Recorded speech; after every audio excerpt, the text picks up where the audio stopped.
नमस्कार. आज आपण बनवणार आहोत आलू पराठा. मऊ, लुसलुशीत आणि भरपूर असा सारण असलेला. तुम्ही हा आलू पराठा नेहमीच बनवत असाल, पण हा आलू पराठा फुटू नये आणि फाटू नये म्हणून यामध्ये मी काही टिप्स सांगितलेल्या आहेत. तर व्हिडिओ शेवटपर्यंत नक्की बघा. आता या आलू पराठ्यासाठी इथे मी स्वच्छ धुवून बटाटे घेतलेले आहेत. कुकरमध्ये खाली पाणी ठेवलेलं आहे आणि बटाटे मी एका डब्यामध्ये ठेवलेले आहेत. इथे तुम्ही कापूनही ठेवू शकता. आता या डब्यामध्ये आपल्याला पाणी न ओतता आपल्याला तसाच ठेवायचा आहे आणि कुकरच्या 3 शिट्ट्या काढायच्या आहेत. आता इथे कुकरच्या शिट्ट्या होत आहेत तोपर्यंत आपण कणिक मळून घेऊया. त्यासाठी इथे मी 2 वाटी गव्हाचं पीठ घेतलेलं आहे आणि त्याच्यामध्ये 1 चमचा ओवा, 2 चमचे तेल आणि बेसन पीठ टाकलेलं आहे 2 चमचे, चवीनुसार मीठ टाकलं. हे सर्व साहित्य मिक्स करून घेतलं आणि आता थोडं-थोडं पाणी घालून आपल्याला याची कणिक मळून घ्यायची आहे. बेसनमुळे आपला पराठा खरपूस होण्यास मदत होते. तर तुम्ही बेसन पीठ नक्की टाका यामध्ये. आवडत नसेल तर टाकलं नाही तरी चालेल. आता ही कणिक मळून आपण एक 15 ते 20 मिनटं आपल्याला ही भिजायला ठेवायची आहे. कणिक भिजते तोपर्यंत आपण सारणाची तयारी करून घेऊया. मिक्सरच्या भांड्यामध्ये हिरव्या मिरच्या, लसूण आणि आलं 1 इंच घेतलेलं आहे, कोथिंबीर घेतलेली आहे आणि हे सर्व आपण आता मिक्सरला बारीक करून घेऊया. अशा प्रकारे मी बारीक करून घेतलेलं आहे.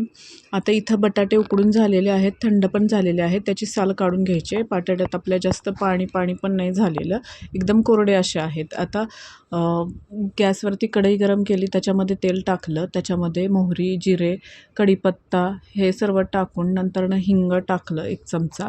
1 चमचा आपण केलेलं वाटण होतं हिरव्या मिरचीचं ते टाकलं आणि छान असं परतून घ्यायचं आहे. ते परतलं की त्याच्यामध्ये 1 चमचा हळद, 1 चमचा लाल तिखट, 1 चमचा जिरेपूड, 1 चमचा धनेपूड आणि अर्धा चमचा गरम मसाला, 1 चमचा किचन किंग मसाला टाकायचा आहे आणि हे सर्व मसाले आपल्याला छान असे परतायचे आहेत आणि याच्यामध्ये आपण खिसून बटाटा टाकू शकतो. इथं मी चिरलेला आहे कारण की मी परत ते स्मॅश करणार आहे. म्हणजे छान असा मसाला पूर्ण बटाट्याला लागतो. खिसूनही छान होतो, पण खिसल्यानंतरनं सारण थोडंसं पातळ होण्याची शक्यता असते. म्हणून मी व्यवस्थित असं स्मॅश करून घेतलेलं आहे स्मॅशरने. जर थोडेसे बटाटे राहिले तर ते तुम्ही हातानेही स्मॅश करू शकता. थोडीशी कोथिंबीर टाकायचं आणि थोडंसं आता परतून घ्यायचं आहे आपल्याला हे सारण. थोडंसंच परतायचं, जास्त नाही परतायचं. परतल्यामुळे याची टेस्ट खूप छान लागते. तुम्ही न परतताही हे सारण बनवू शकता.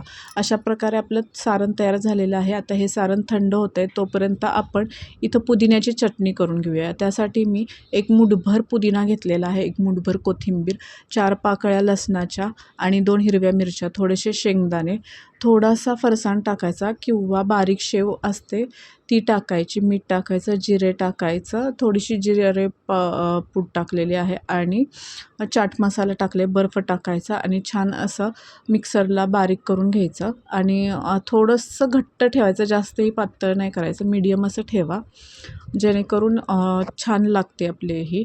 आता अशा प्रकारे हे आपलं सारण ही थंड झालेलं आहे. त्याचे गोळे तयार करून घ्यायचे आहेत आपल्याला. गोळे तुम्ही तुमच्या म्हणजे तुम्ही किती मोठा करणार आहे त्यानुसार मोठे किंवा छोटे करू शकता. आता इथं आपली कणिक ही छान अशी भिजलेली आहे. आता आपण ती कणिकेला तेल लावू आणि छान असे गोळे तयार करून घेऊया.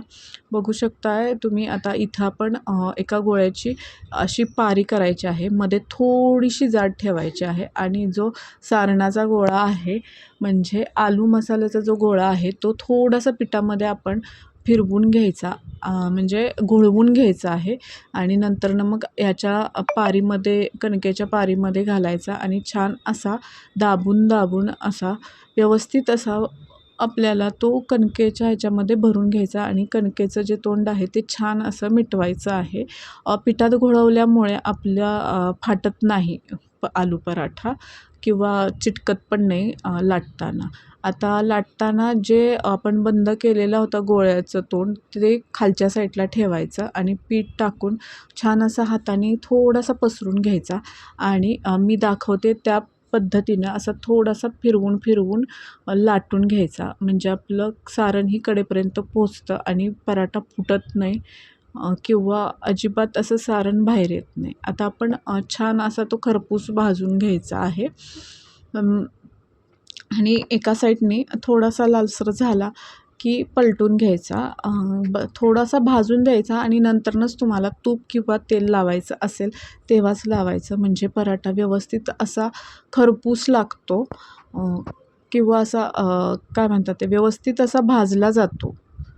नाहीतर आपण आधीच तेल लावलं थोडासा लालसर झालेला नसताना तर पराठा असा कच्चा कच्चा थोडासा दिसतो. त्यामुळे या प्रकारे आपण खरपूस भाजून घ्यायचं आहे. आता हा आपला पराठा भाजून झाला की त्यावरती छान असं लोणी सोडून घ्यायचं आणि खायला घ्यायचं. आता मी तुम्हाला दुसऱ्या एका पद्धतीने दाखवणार आहे. जर तुम्हाला तसा जमत नसेल तर एक गोळा घ्यायचा, थोडासा लाटून घ्यायचा आणि त्याच्यावरती अशा प्रकारे सारण भरून घ्यायचं आहे. थोडासा 1 इंच कडेला जागा ठेवायची आणि सारण भरून घ्यायचं आणि छान असा मी दाखवल्याप्रमाणे मिटवून घ्यायचा आणि पीठ लावायचं आणि छान असा लाटून घ्यायचा आहे. फिरवून फिरवून लाटून घ्यायचं आहे. पण शक्यतो अशा प्रकारे पराठा थोडासा फाटतो, त्याच्यामध्ये थोडीशी हवा अशी भरल्यासारखी होते. म्हणून या पद्धतीने मी करत नाही, पण या पद्धतीनेही केला की पराठा छान होतो. जर जमत नसेल पहिल्या पद्धतीने तर या पद्धतीने करा. तर आपले छान असे गुबगुबीत आणि भरगच्च भरलेले आलू पराठे तयार आहेत. त्यावरती मस्त असं लोणी सोडायचं आणि खायचं. खूप छान लागतो दह्यासोबत आणि पुदिन्याच्या चटणीसोबत. तुम्हाला पराठा ओपन पण करून दाखवते. बघा, पूर्ण आपलं जे सारण आहे कडेपर्यंत पोचलेलं आहे आणि भरपूर असं सारण याच्यामध्ये भरलं गेलेलं आहे. त्यामुळे हा पराठा खूप असा पोटभरीचा असा होतो. मुलांना तुम्ही नाश्त्याला देऊ शकता, डब्याला देऊ शकता. त्याच्यामुळे अशा प्रकारे तुम्ही पराठा नक्की ट्राय करून बघा. आणि माझी रेसिपी तुम्हाला आवडली असली तर लाईक करा, शेअर करा आणि चॅनलला सबस्क्राईब करायला विसरू नका. व्हिडिओ शेवटपर्यंत बघितल्याबद्दल धन्यवाद.